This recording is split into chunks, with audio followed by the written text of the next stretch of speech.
pourquoi faut-il avoir un budget de communication pertinent avant de lancer sa boîte? Dernièrement, j'ai échangé avec un membre du groupe Ma vie d'entrepreneur qui venait de lancer sa boîte, ou du moins il y a très peu, et malheureusement l'activité ne fonctionnait pas comme il voulait. En tout cas, ça générait pas assez de chiffres. Derrière, du coup, vous avez des charges, et malheureusement, s'il n'y a pas d'argent qui rentre, ça devient très vite problématique et assez anxiogène. Donc du coup, moi, naturellement, je lui explique que on est organisme de formation, qu'on accompagne les porteurs de projets dans la création de leur entreprise, mais qu'on aide également les entrepreneurs à se développer.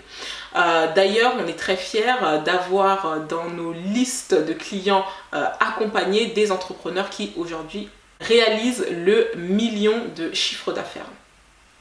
Donc du coup, je lui dis, nos formations sont éligible au CPF et on peut t'accompagner sur ta stratégie, ton marketing, ton développement digital et voilà, et tout simplement te permettre du coup de te développer, d'être plus visible et donc forcément d'attirer des clients, parce que si vous n'êtes pas visible, vous n'allez pas vendre, c'est mathématique.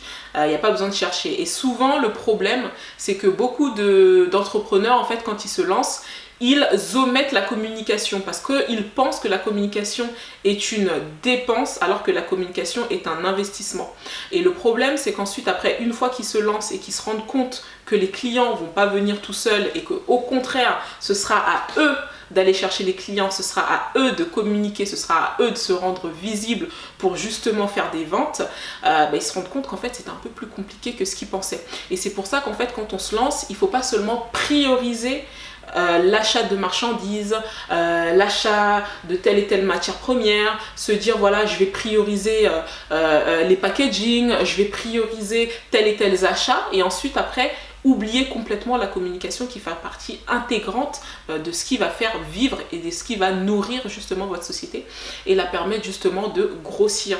Et ça, c'est assez problématique. Et il ne faut pas oublier aussi, il faut en tout cas budgéter qu'un budget de communication minimum pour une première année, idéalement, et là je parle sur l'année évidemment, c'est au moins 6 000 €.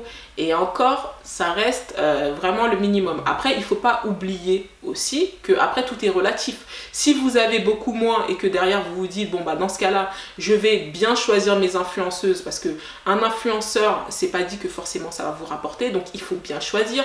Comment bien le choisir, comment connaître le taux d'engagement, toutes ces choses-là sont très importantes dans le choix d'un influenceur. C'est pas juste se dire je travaille avec un tel et puis il va me ramener des ventes, c'est pas comme ça que ça se passe.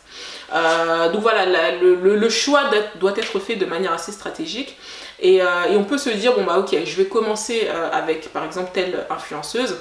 Elle va me ramener, me générer des ventes, et ensuite après peut-être en deuxième temps, ce que je vais faire, c'est que je vais tout simplement prioriser un autre canal de communication.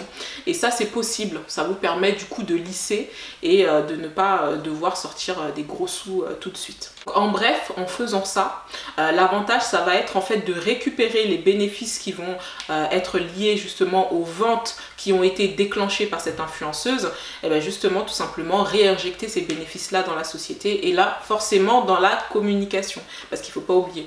Souvent en fait les gens, la communication, ils vont penser que c'est juste avoir un bon logo, avoir des réseaux sociaux et ensuite après cliquer tout simplement sur booster la publication sur Instagram et hop, ça va générer plein de ventes. Et en fait les gens se rendent compte que il y a plein de techniques, il y a plein de choses à savoir. C'est pour ça qu'il ne faut pas hésiter à se former, à faire appel à des professionnels qui connaissent, qui maîtrisent, parce que la façon dont on fait un site internet, c'est pensé pour justement faire en sorte que le client ait envie d'acheter un produit.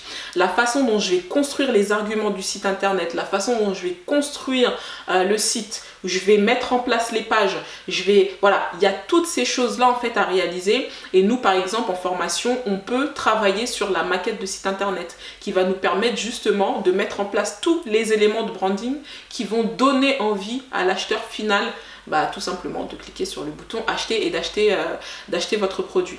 Donc voilà, et même les publicités, ça se fait pas de manière anodine. il y a une stratégie à mettre en place, parce que souvent les gens vont dire oui, la publicité Facebook, Instagram, ça fonctionne pas. Non, c'est parce qu'on ne sait pas très bien utiliser les publicités. Moi, j'ai l'exemple d'une cliente qui est venue en formation, qui elle réalisait des publicités de temps en temps, et encore le budget, il n'était pas forcément adéquat, c'était même pas le bon budget qui avait été utilisé, et malheureusement, elle n'avait pas le résultat. Et juste après la formation, elle a réalisé plus de 30 000 euros de chiffre d'affaires, signature de contrat justement, puisqu'elle était dans la prestation de service, grâce aux publicités. Donc effectivement, on ne peut pas dire que Instagram, Facebook, etc. ça fonctionne pas. Ça fonctionne, il suffit tout simplement d'avoir une bonne stratégie, d'avoir aussi un site internet qui derrière va convertir, des réseaux sociaux aussi qui vont convertir.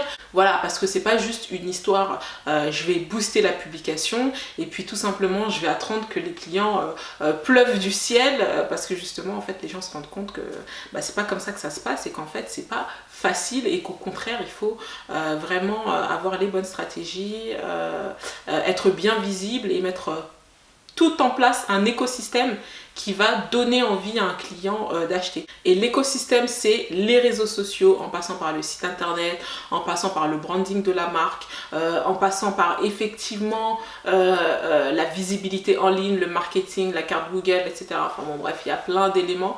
Et c'est vrai que tous ces éléments-là assemblés vont faire qu'un client va avoir envie d'acheter votre produit.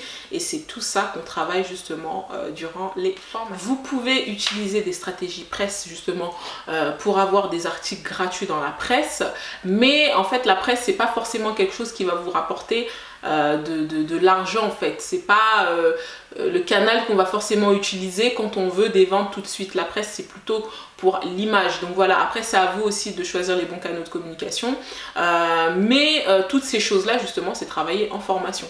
On vous accompagne pour avoir une meilleure visibilité en ligne, on vous accompagne pour savoir bien choisir les influenceurs avec qui travailler, pour bien réaliser vos publicités, pour avoir un bon site internet et travailler ensemble la maquette de votre site qui va vous permettre justement d'aller vers un webmaster qui va vous retravailler votre site internet en fonction de ce que nous aurons décidé et mis en place durant les séances de travail. Donc voilà, ce sont des séances de travail individuelles, personnalisé, peu importe le stade d'avancement de votre société, peu importe votre stade d'avancement, si vous êtes un porteur de projet, un créateur d'entreprise. Voilà, en fonction de votre profil, on voit soit travailler le business plan, la stratégie, le marketing, la communication, ou soit tout simplement travailler votre marketing et votre communication digitale et vous permettre tout simplement d'avoir une meilleure visibilité en ligne, d'attirer plus de clients, de développer votre chiffre d'affaires et tout simplement d'avoir les bons budgets de communication et les bonnes stratégies tout simplement. N'hésitez pas à aller vérifier notre carte Google en tapant My Partner sur Google. On a plus de 148 avis positifs, 5 sur 5 étoiles. N'hésitez pas aussi à vous rendre sur le site internet mypartners.com qui présente justement les clients qui ont été accompagnés et comment ils ont réussi à bien se développer grâce à nos accompagnements, comment des porteurs de projets ont réussi aussi à lancer des entreprises viables grâce à nos accompagnements. Donc n'hésitez pas à aller voir tout ça sur notre site internet mypartners.com. Nos formations, comme je le disais, sont éligibles au CPF. En tout cas, je vous dis à très bientôt et je vous dis tout simplement bon courage dans votre création ou votre développement d'entreprise. Au revoir.